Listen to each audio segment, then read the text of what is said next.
mayonnaise. 1 whole egg, at least 1 egg yolk, and at least a cup and a little bit of oil. That's it. That's all you have to have.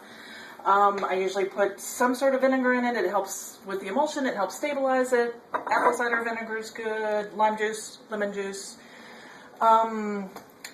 Squirt of Dijon, because it's good. And whatever else you want to put in there. Little salt, little pepper.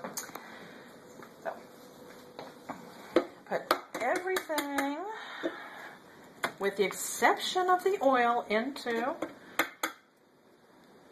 Well, first you have to break the duck egg. There we go. Come on. 1 whole egg.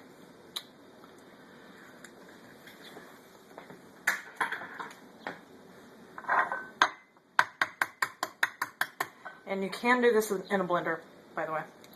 Works exactly the same. You can also do it in a bowl with whisk, but your arm will be falling off by the time you have mayonnaise. Don't break the yolk, Tamara.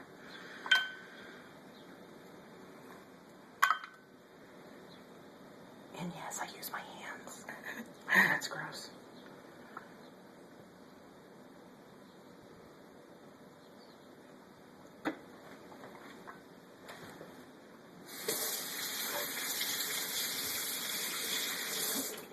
So it's 1 whole egg, and then the other egg is just the white, or just the yellow? Just the yolk.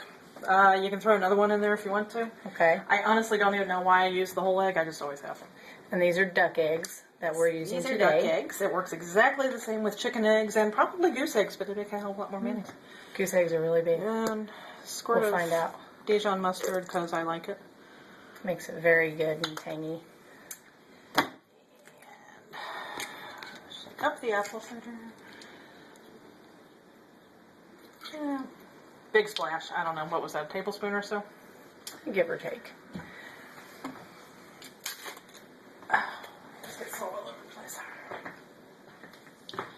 And somewhere in the vicinity of half teaspoon of salt or a little bit more, whatever. That's how Julia Childs did it. This is why you don't want to eat at my house half the time. I use my hands and I don't measure. This is why this is not a written recipe. Yeah. I'm sure somebody wrote it down. I couldn't tell you where. Okay, so basically everything, all your flavoring, your duck eggs, your duck yolks, a little bit of oil to start it off with, just a tiny bit. And that is olive oil? That is light olive oil. Okay. You don't want to use extra virgin. It actually will get bitter. So you want to use good to know. light tasting olive oil, canola oil, although it's absolutely disgusting. It's absolutely fabulous with nut oil, but very expensive. Ah, okay. So sounds this good. is the easiest and cheapest. All right, everything in there. Whiz it up a little bit. All nice and blended. And then this is the trick. You have to pull the... You have to learn to talk. You have to pour the oil very, very slowly. You're drizzling it in there. Okay. So...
It will eventually stop trying to splash out, and that means you're starting to get mayonnaise.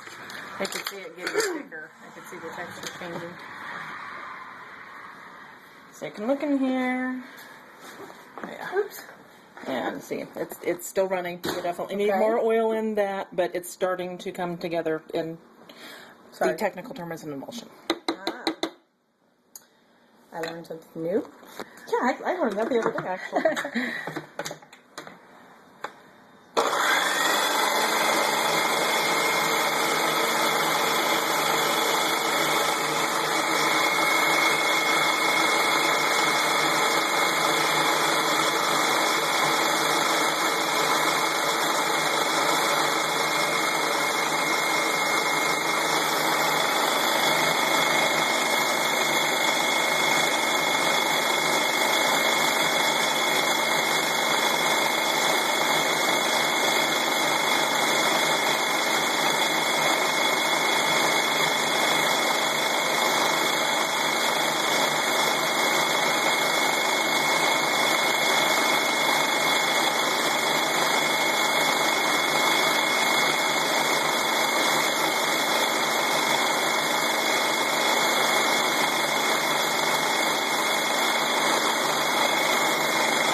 One of these days I'm going to stick my face over that and it's going to splash. Et voila. I could probably put a little bit more oil in that and it would get a little bit thicker, but I intend to use this batch at least for chicken salad, so I'm going to leave it slightly thin. That looks awesome. And so basically the key to making it nice and thick like that is just very slowly adding in plenty of olive oil. Yep. Light olive oil. Make sure it's light. If you use virgin, it's really going to be nasty. Trust me. Yeah. The Extra light tasting light olive oil. Alright. And also, like, some other tricks you can use for making the olive oil, or I'm sorry, making the mayonnaise out of the duck eggs. You can put other things in it for flavoring. Yep, you can put other stuff in it for flavoring. Actually, that's a good idea. Ah. Since I'm using this for... Yeah, that's probably enough. That is tarragon. Ah, since I'm that sounds using this good. for chicken salad. Great idea. So let me get that back out of the sink. And just give it a quick whiz.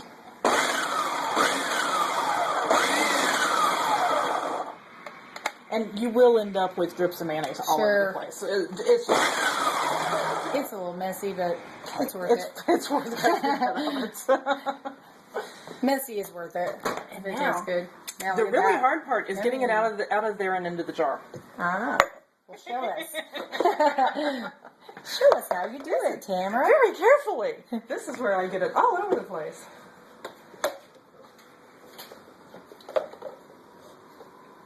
I'm not the best videographer, but people that are watching this will get the idea and That's the be able to make This their would own. probably be a lot easier in a blender. One of these days I might try that. Now, could you do this in like a Vitamix type of blender? Should be able to, as long as it's got a relatively low setting on it. That would be my only concern. Because you don't want it to have the a heat. little too strong. You don't want the heat setting to come on it. Okay. And I know people make it with an immersion blender in a jar. Never tried it. Doesn't mean it won't work. Just means I never tried Sure. it. And like I said, you can make it with a whisk in a bowl, but Oh yeah. other than just curiosity, forever. you don't want to. That's like making butter in a jar and shaking the jar like when you're a little kid. It's a good workout. Yeah. And here's the part where it goes into the jar. And it will thicken up a little bit in the refrigerator. That's very pretty. If I was going to use this for sandwiches, I probably would have put a little bit more oil into it, trying to get a little bit thicker. But this would be just fine. That's really, honestly. I mean, that's a great thickness, really, and it does get thicker in the fridge. Mm-hmm. And I'm just going to warn everybody, it is like crack. First one's free. Yeah, the first one's free, and then you got to pay for the rest. But also, you want to eat it up. For eggs. You want to eat it up pretty quick, anyways. What about a week or less? Yeah, definitely a week or less. Because these are raw eggs. You want to keep them in the fridge. Obviously, you're making it with raw eggs. It does depend on how fresh the eggs are. You're better using very fresh, like extremely It's going to fresh taste better eggs. no matter. Yeah. And even regardless of that. And if you have like a little bit of whey from you've drained whey yogurt or something like that to make yogurt cheese, the whey will actually keep it a little bit longer. Oh, okay. I'd still be a little leery of anything over a week or so in the fridge. Okay. Of course, all right. If you're lucky, it won't last that long. Yeah. It lasts usually just a couple days, and there we go. And lick the spoon. Well, thank you, Tamara, for your lesson Welcome, you two. on making mayonnaise out of duck eggs. We really appreciate it. A lot of people are going to appreciate this. So this is our first show with Tamara. We'll probably have some more shows we'll make with Tamara, and we'll post them on our M&K Poultry Ranch page. But Next time enjoy. we'll include alcohol. Yes, definitely. See ya. Bye.